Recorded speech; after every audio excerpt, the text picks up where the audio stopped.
Ikigai and Logotherapy. And what really was driving me and has been in my thoughts for quite a few, not only months, but actually years, and Motoki, we've talked about that over and over again, is what if Viktor Frankl and Mikko Kamiya had met? What if their ways had crossed during their lifetimes? We know it could have been, theoretically speaking, but as far as we know, it didn't happen. So we don't know what would have happened.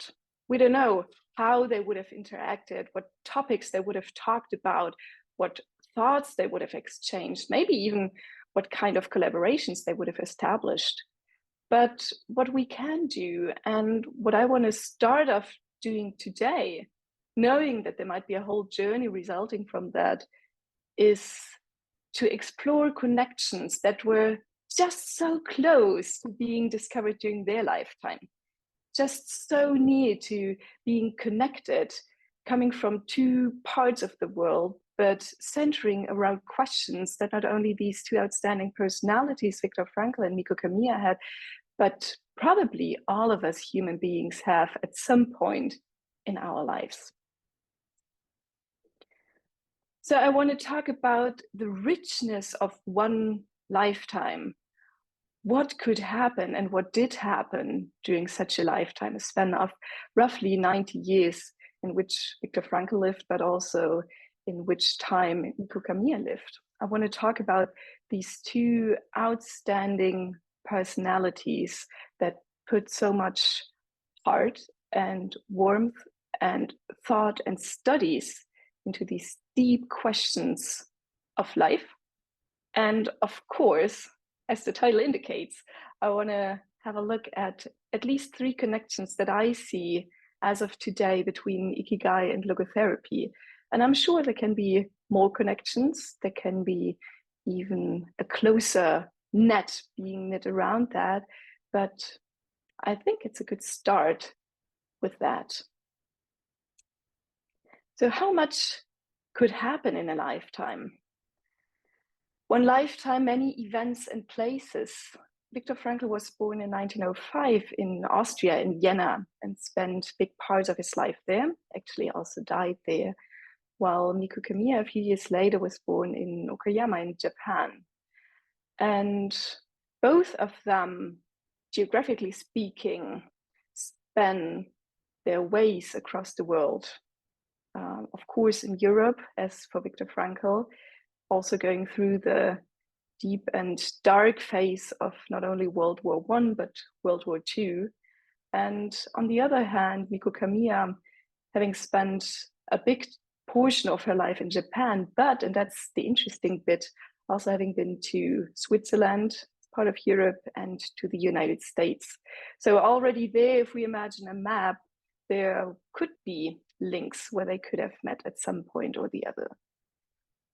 One lifetime and many events. So Viktor Frankl, besides following his studies in medicine, and at the very early age, even at 15, thinking about the meaning of life, offering support for suicidal patients, followed his path and had to experience probably what is one of the most horrible things one could experience in his or her lifetime, the concentration camps. He actually survived 4 of them.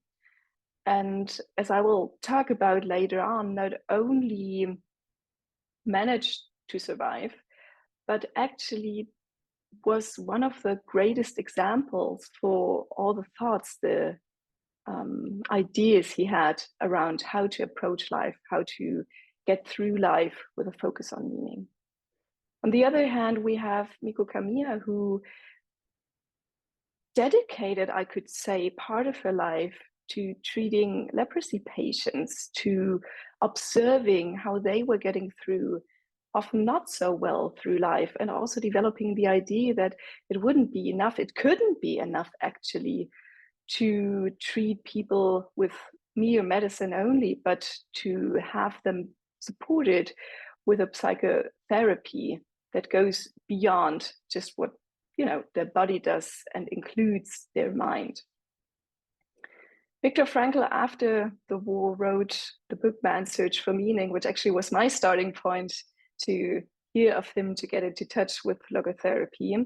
While on the other side of the world, so to speak, Mikko Kamiya wrote on the meaning of life, Ikigai needs sweeter. And that in itself is, for me at least, part of magic, because both are touching upon questions, upon hopes, upon sorrows that people experience during their lifetime, and fill it not only with a rich and deep, I would say, philosophical foundation, but with their personal life stories. So we can see in this, well, let's call it a sketch of a network, that already there, these two lives had so many connection points, at least in theory, not only geographically, but especially from what was driving them, what was actually giving them meaning and ikigai in life.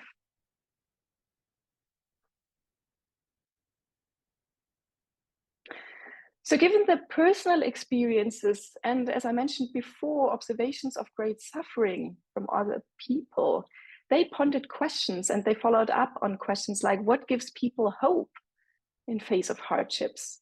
What do people need in order to feel less like victims and more like active creators of their life? And how can we actually overcome phases of deep sadness and sorrow?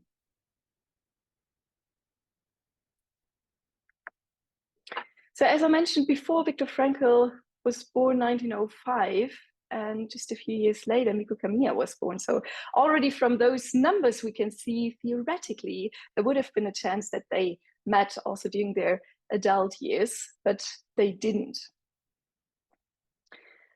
And what struck me, maybe not most, but what struck me deeply was a quote by Viktor Frankl where he said, if there is meaning in life at all, then there must be also meaning in suffering.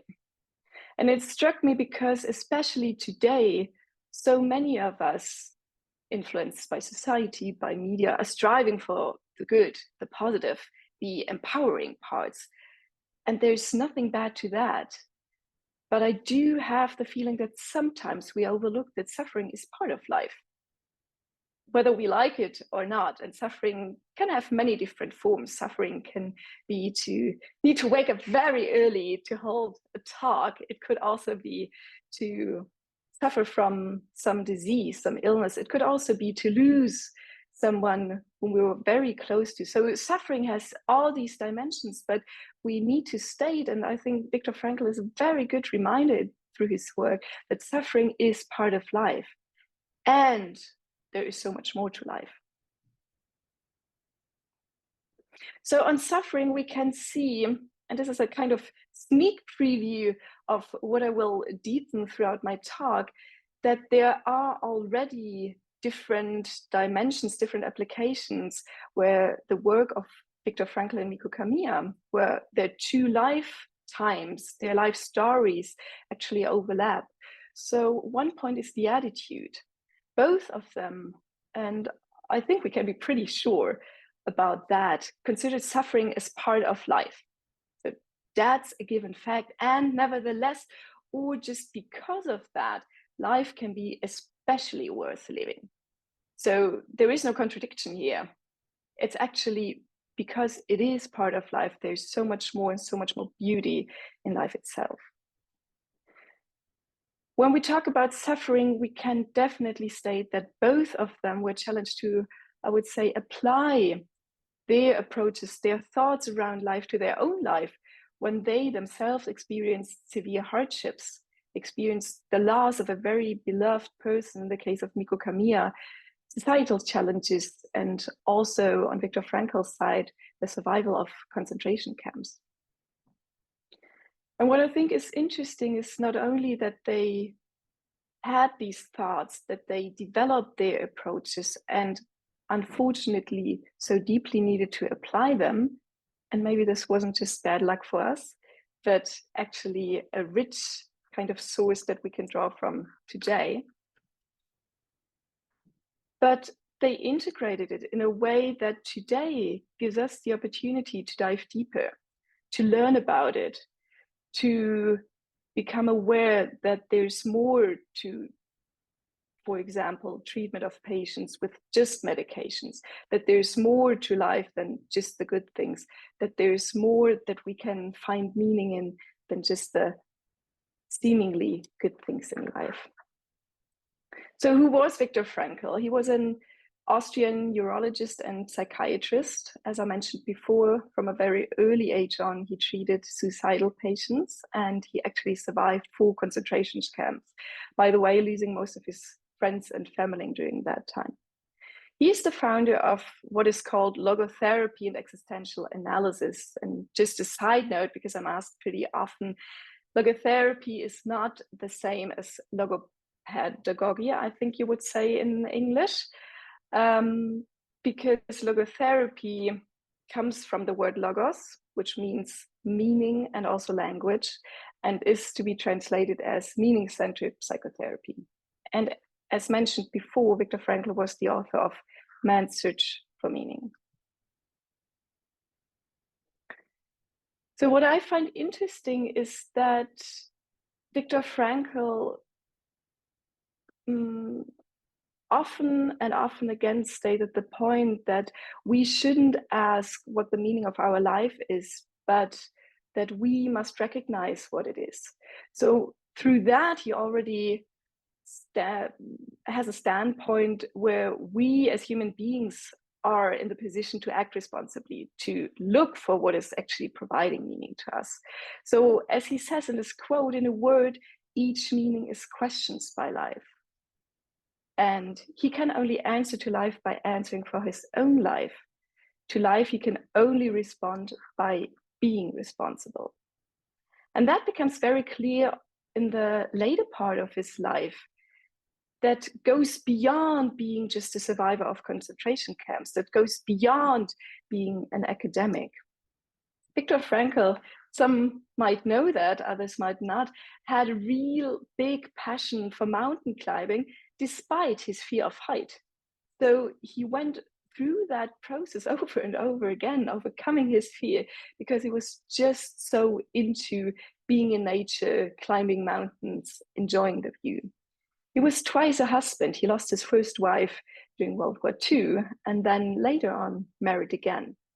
And fun fact, or maybe even impressive fact, he got his solo pilot's license at the age of 68. So even at a very late stage, he answered life. He answered what it would mean to him to really go deeper and to live and experience meaning in his life.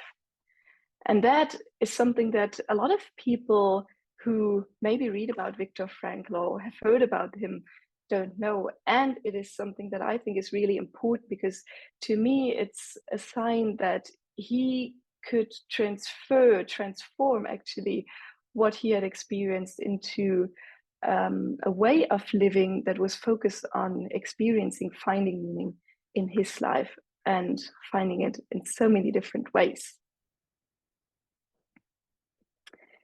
Mikko Kamiya, who might be a bit more familiar to those listening and watching maybe the recording, was born 1914 in Japan.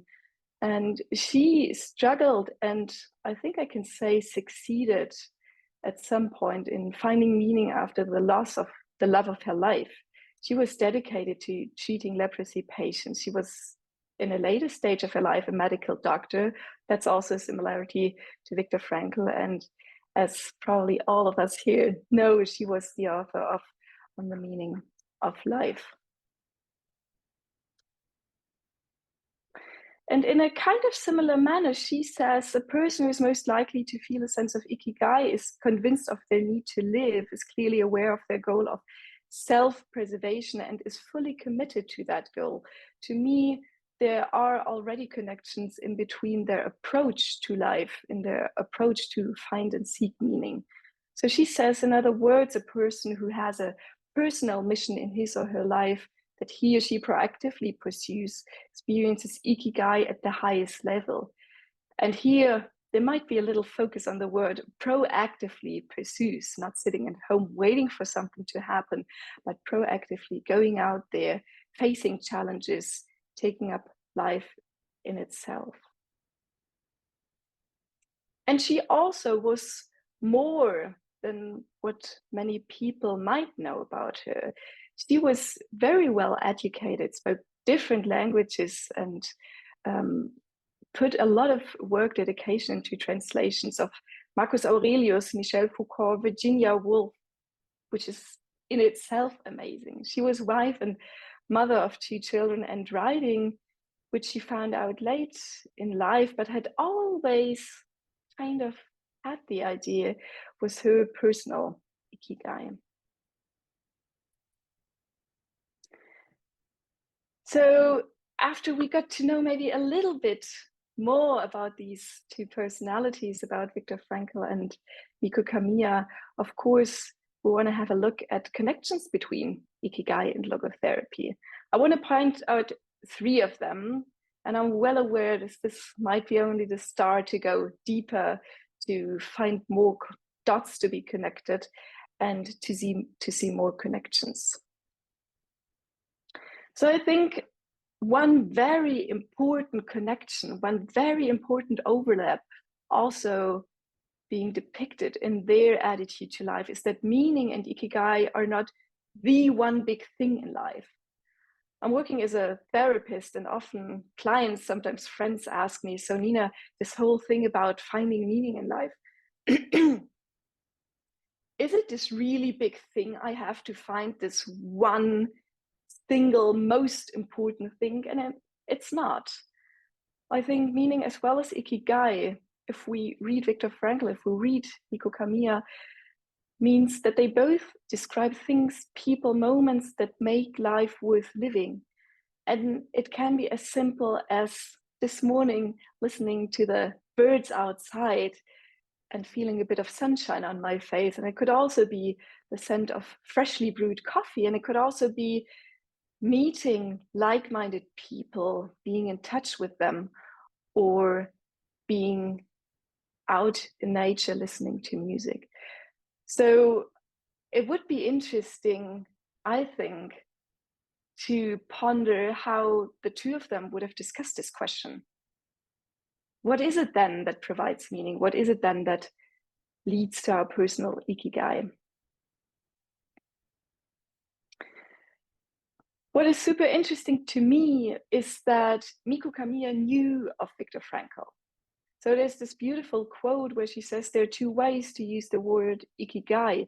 It can refer to the source or object of life's value, as in, this child is my Ikigai, or it can refer to the mental state of feeling Ikigai. The latter is what Frankl calls the meaning of meaning. I will call it Ikigai kan, to distinguish it from the former Ikigai itself. So how exciting is it that we know that Miko Kamiya knew about Viktor Frankl and his work, because there must have been some connection that at least she drew in her writings. And how exciting would it be to go one step further and think, what if Viktor Frankl had known about her work, about Ikigai? Would they have agreed on some parts? Would they have seen differences? So since both approaches, as I understand them, Ikigai and logotherapy, consider what's worth living to be present in everyday life, in the small things, and sometimes the big things, we as human beings are in a position to act and create. And I think that's why part of my answer to your question, what took in the beginning, was that being in touch with Viktor Frankl and his story for the first time gives me a sense of hope, because it gives me a sense that we as human beings, and I do see that in the work with my clients over and over again, can foster change and growth and responsibility. So the ability, as I would read it, based on Viktor Frankl, to respond to the questions that life gives to us. Number 2, one other connection we could possibly draw. Meaning and also Ikigai are both highly individual and bound to the unique situation. It might well be that I find meaning in giving talks like that, in working with clients, in being out in the mountains or listening to a concert. And there might other people be on this world who have a sense of that, a sense of meaning when experiencing those. And yet it is also my personal experience, my individual approach, my individual sense of meaning that is created in that one particular unique moment. And that could be very well, very different from what other people consider to be meaning in their life. So there is not the one rule of what is meaningful to us.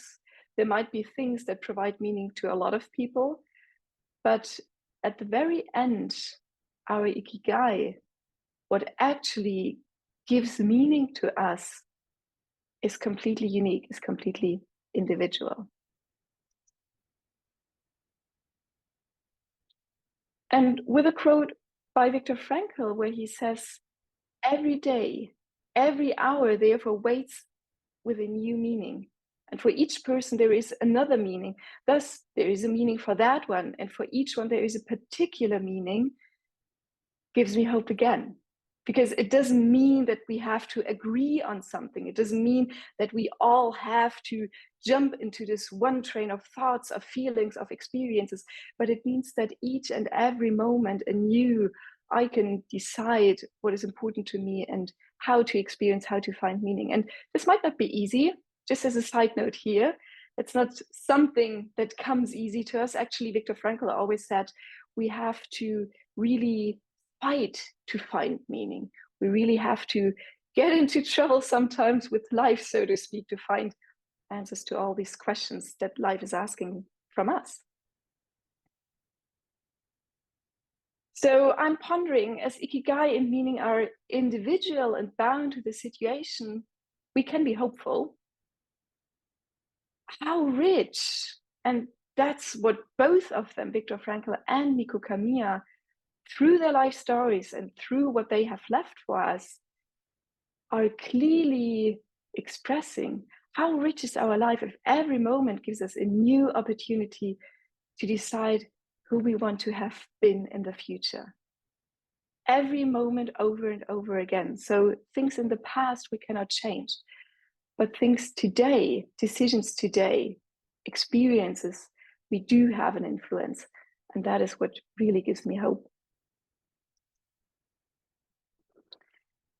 And the third connection I see between Ikigai and logotherapy is that there's so many different sources in our life, not only one. So even if my experience of meaning is bound to particular instances, there is not only one thing. It could be the experience of being with others. It could be the experience of enjoying stillness out in nature. It could be the experience of getting into arts, drawing, listening to music. And based on their concepts, there are 3 categories of values in logotherapy, and there's 7 dimensions of Ikigai, according to Mikko Kamiya. And I'm well aware that we can only touch upon these concepts very briefly here, but I wouldn't want to miss the chance to at least have a quick look on them. So when we look at logotherapy and existential analysis, values are considered possibilities for the realization of meaning. So we all carry, sometimes more, sometimes less consciously, a set of values that guide us through life, that guide us through decisions. And these are based on the foundations of logotherapy. But Viktor Frankl said we, as human beings, have a free will. We are in the position to decide. We're not determined.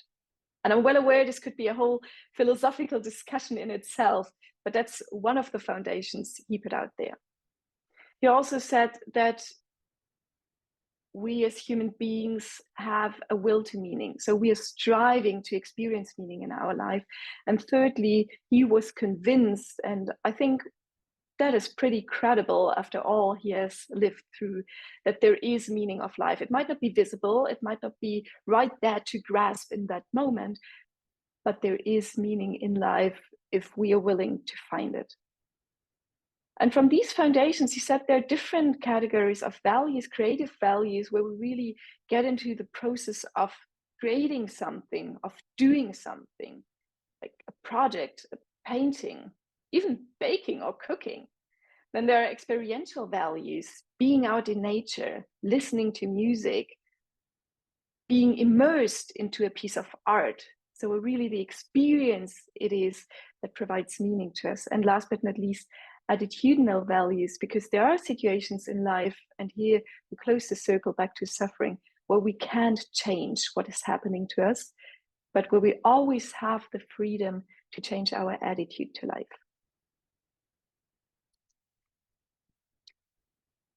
If we look at Ikigai, it was Miko Kamiya who developed 7 dimensions, and already we can see overlaps, I guess. So she defined life satisfaction, growth and change, good future, resonance, freedom, self-realization and meaning and value as the dimensions that make up our Ikigai, that can define, that can provide Ikigai to us in everyday life.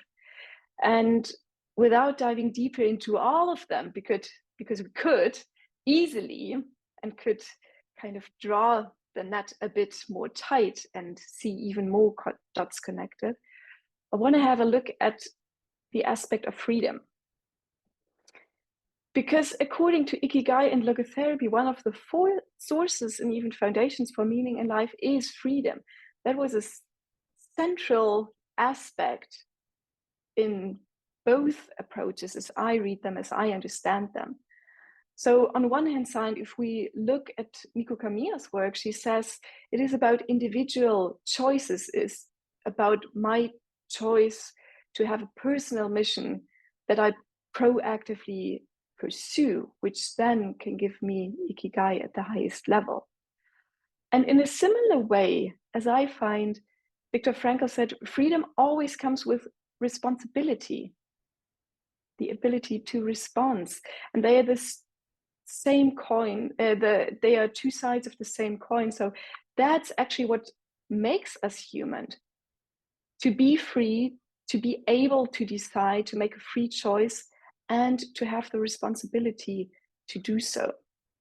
So every moment actually gives us a new opportunity to decide.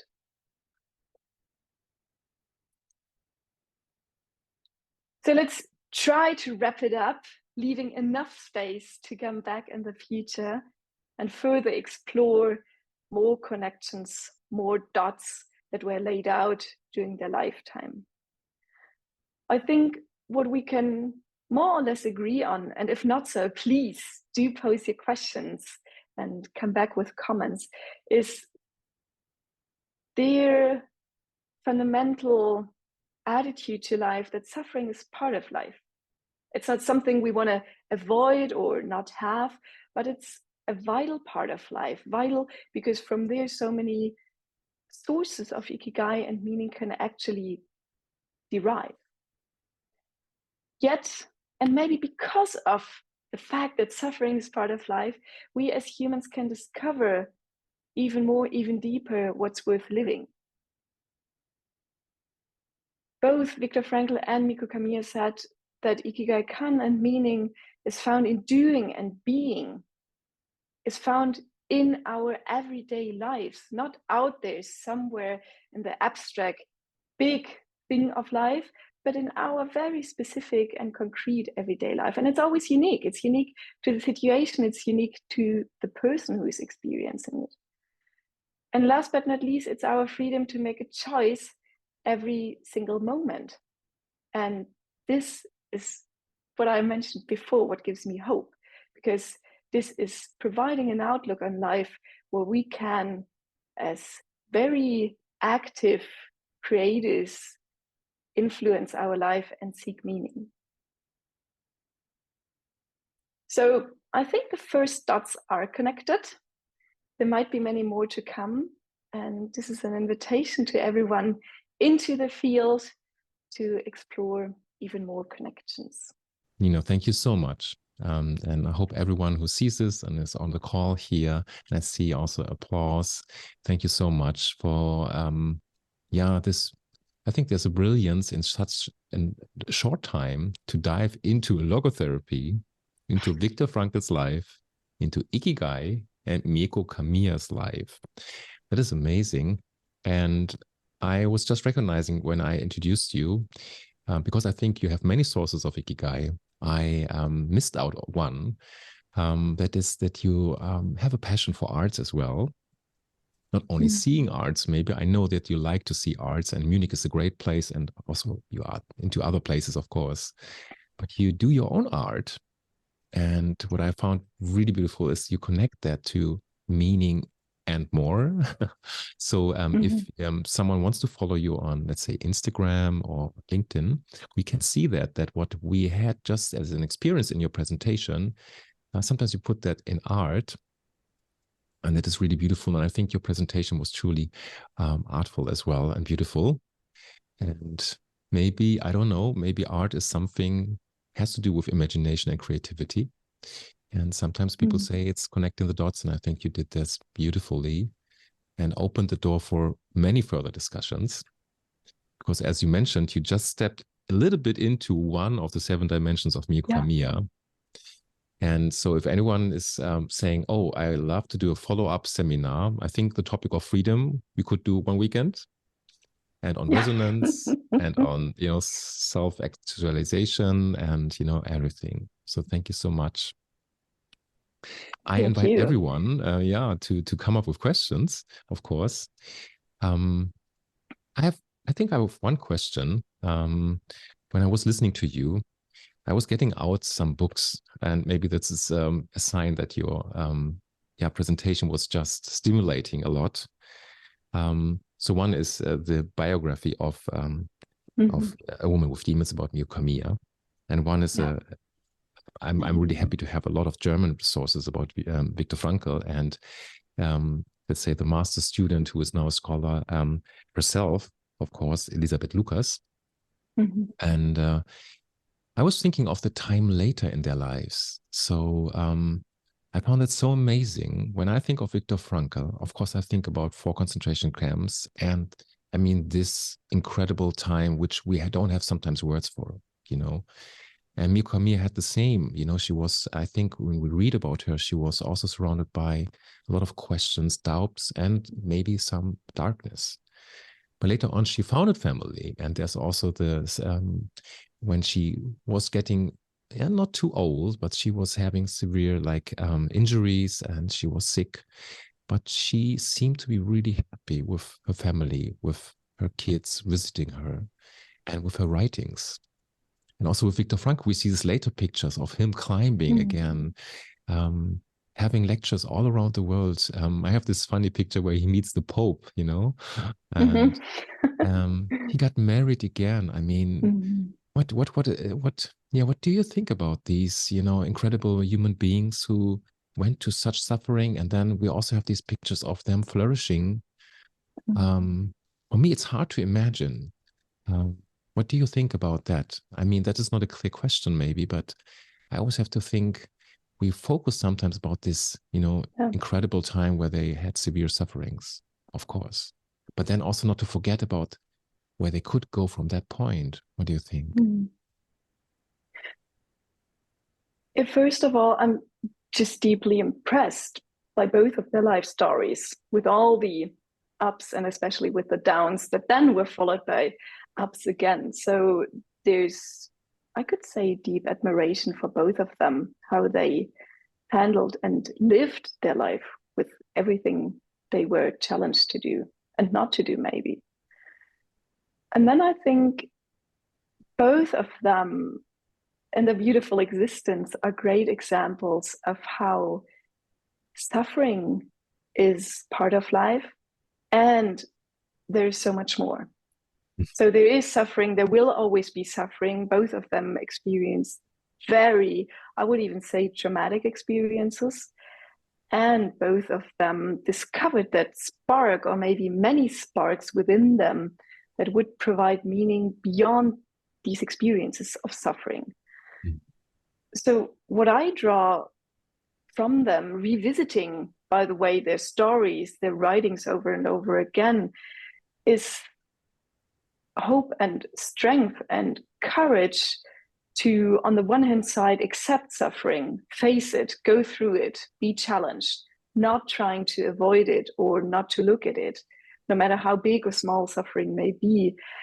And also not to give up, seeking those little sparks of meaning that can become bigger, that can kind of grow to a bigger flame or fire if you would like to. And that is what I take away from them and what really inspires me, especially in times where I feel that actually today we are faced with so many challenges, global challenges, but also challenges in our personal lives, not to lose sight of all those sparks that are within us too, and that we can, maybe not at each and every moment, but at a certain point in our life, spark again. That's beautiful. I guess you kind of answered the question, which is now rising for me. I imagine now they having a tea in Geneva or somewhere where they could have met, or Vienna maybe. And yeah, great, Nick, that you are also joining, because then we really have this beautiful international perspective. What would they say to these times where I see, people are looking for meaning, let's say on Instagram. We have a war going on. If you live in Berlin, like Michael, who's joining in a second, it's not many kilometers between that. We are overwhelmed. We may have the highest rate of depression, and we have a lot of resilience factors if we look at companies, organizations. And I guess both have never talked. I mean, maybe they would have published a book on resilience today, but what would they say to the things today, and you started already on talking about that. And if we see that, I guess there are new words for anxiety, right? We have ecological anxiety, we have this anxiety of this overwhelm. We see a lot of studies that the youth during the pandemic, but also now, is really experienced severe, psychological issues. What would they have said to this time? Is there a message of hope, which is, alive still today? And you touched a little bit on that already. Yeah. I'd be super curious to also hear your answers, if not today, then at a later point of time, Nick, and also Motoki, because I think that's one of the starting points that makes me so curious thinking about these connections. What would they have said if they knew how times would develop, and what would they say today, looking at the instances as you just described them? My hope is, and actually I'm convinced they would still offer hope. I think they would be touched, they would experience sadness, sorrow, maybe shock, looking at current developments. And I'm convinced they would offer sources for hope and for courage. Simply, and maybe not so simply if we look at it from our standpoint today, because they have experienced so many severe hardships and painful experiences that they can show people, as I just mentioned, and there is something more. And there are ways that we can deal with things like anxiety, depression, and that it's at the end always the one single person that can make a change.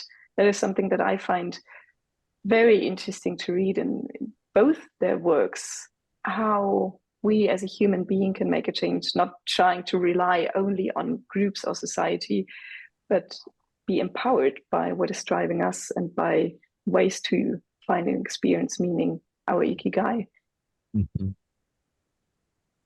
Nick, any thoughts from your side or questions? Can I chime in with a question? So I'm quite familiar with Camia's work, but not.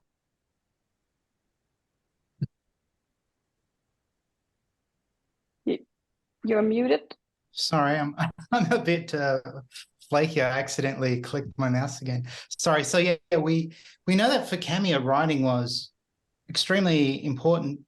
Despite all her success, she desperately wanted to write that book, and it was obviously tied to both this strong sense of purpose and this idea of it's like she had to get this knowledge out and this perspective out. And there's that beautiful quote where she was saying, no one else has had these thoughts and life experience like me. And you know, her idea of creativity was the joy of self-actualization, actually, was the joy of creativity. And I guess for her, it was writing the book. And she struggled with writing. She actually went through periods of intense frustration. So I'm wondering, what was Viktor Frankl's Ikigai? Would it have been writing? So we probably don't know the answer, but I'm assuming they both found, obviously, value in writing. But I do remember when Viktor was going to publish Man's Search for Meaning, he didn't want to use his name originally, yes? So that's all I really know. So do you know if writing for him was perhaps his Ikigai? I don't know. And I think that maybe for him, writing was a means to communicate and to get in touch with people. So from what I understand from Mikko Kamiya, writing in itself, although challenging, was her Ikigai. And my impression would be that for Viktor Frankl, it was a way of bringing out his thoughts. So from what I know, he didn't enjoy the process of writing, but actually he enjoyed interacting, working with people, and try to, have access, to make access, to give access to the world. So one thing is, before the war started, he had outlined already the sketches of what in Germany is called ärztliche Seelsorge. I don't even know how to properly translate it. So medical, doctoral, taking care of the soul, in a very bad, rough translation right here. He had completely outlined that. He had all those notes because it was dear to his heart to give access to his experiences that he had from a very early age on. I think it was when he was 15 that he already engaged in prevention for suicidal patients. And then when he went into concentration camp, of course, he lost all that. He had to give up all the notes and rewrote it afterwards. It is said that Man's Search for Meaning he wrote down within 9 days through. We don't really know, but there are different sources that state that. So trying to answer your question here, I'm not sure if his Ikigai was writing in itself, but rather being in touch with people and then spreading this message. And maybe just another thought on that, that is at least part of his Ikigai, because I clearly remember one part in his book, Man's Search for Meaning, where he describes this super cold day, being more or less devastated and needing to work and actually not having any perspective, where he then states, I asked myself, what am I doing this for? What am I challenged to do right now? And he about himself then writes, I had the idea that at some point when I get out of here, I would talk to students. I would tell them about my experiences in order to make them understand how human beings act and how they can act also differently. So I think this idea of observing human behavior, of learning from them, of interacting with others, and then making that accessible was part of his Ikigai, or at least one source of that, as I understand it today. Thank you. Yeah. Thank you. That's an interesting idea, that idea of I'll get out of this and I'll teach it to people and hope, to young people, would probably give you that drive to survive and to keep going, just get through each day. It might tie into Camia's need for a bright future. So yeah, it would have been fascinating if they had joined our call. Imagine that if we had them on our call. Yeah. Right. Thank you. Thank you so much. Thank you for very insightful presentation. Thank you. Yeah, I think it would be so beautiful. And at the same time, I think, Nick, also thank you for doing so much work on this, and Nina for your presentation. I think this, yeah, is like tributing to that. And I was just thinking, and Katharina, I see your comment in the chat. I was just thinking, it's such a beautiful day. Our day here in Europe is just starting, and we will continue on these topics. So Nina, you just opened the second, it's a part. For Europe, it's like the start into the day. And I think Miyoko Hamiya had a beautiful quote about, the early day, that discovering the sense of life or the meaning of life is like discovering the morning. And we haven't produced this morning, but the morning has come by itself. And as we discover this early morning light, this is how we discover the meaning of life, possibly. And so she was also really poetic. And I think, Nick, your question was also really beautiful. It reminds me that Miko had her diaries, like since her early childhood or since her youth. And I think when I observed Viktor Frankl, I think he dictated like into, a voice recorder, his book somehow in 9 days. And if you see Viktor Frankl, and we luckily have many videos and tapes, I think he really enjoyed talking. Yeah. He loved talking about these things. So I think his way of expressing himself was also with, articulating clearly. And I think he was also passionate. He was a little bit of fighting for this idea, and so of course there's a lot of controversy into psychotherapy. And I'm really happy to have many more talks about this today. And yeah, so I just wonder, Katharina, saying thank you. And I would love to connect these talks as we are moderating, Nick. So Katharina's coming up later with the question of self-care, which may also have a link about the question we had. What would they say to these times where people are experiencing so many different, sources that lead to anxiety, maybe? And if we're honest, we all have this, kind of unknown what is going on with that crazy world right now. So luckily we have these sources. Luckily we have you, Nina. And in the meanwhile, you may know this from our podcast. We have maybe something special as a saying of thank you to you, because we also have Michael Nickel coming up from Berlin. And we may know Michael Nickel's art, which is opening also the next session. But also saying hello to Michael, to Berlin, hello. And the question is, Nina, you have a full day coming up. You have a full weekend of seminars coming up. What would you say if we could ask Michael to play something that gives, let's say, a musical score to your talk, to this idea of having a tea? We're all here having a tea in this beautiful round. We all have the joy of Michael's Ikigai, which expresses in one kind into music. And I think Michael has many sources more, but that we will talk in the next hour. But maybe for you also, it's a nice start into the further day, Nina. Thank you so much. That would be pure magic. Yeah. Thank you so much, Motoki. Thank you so much, Nick, for having me. As I said before, this really is an honor.